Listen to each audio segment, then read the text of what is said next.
currently consists of 56% migrants. The Hague, 58% migrants. Rotterdam, almost 60% migrants. And of course, most of these immigrants come from non-Christian, non-Western, African and Middle Eastern countries. Conclusion: the Dutch population is already outnumbered in the majority of our cities. But let's look onwards. London, 54% migrants. Again, conclusion, native population outnumbered. Brussels, color me shocked, 70% migrants.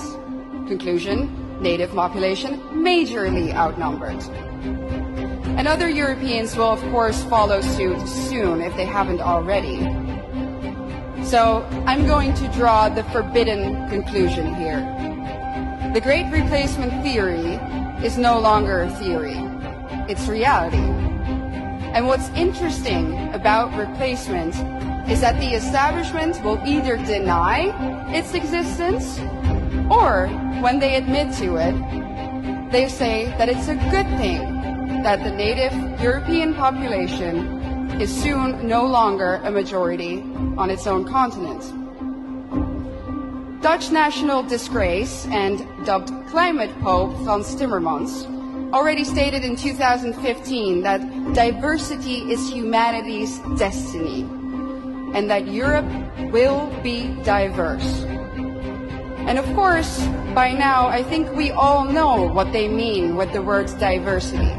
It means less white people, less of you. Imagine this in an Asian or an African country.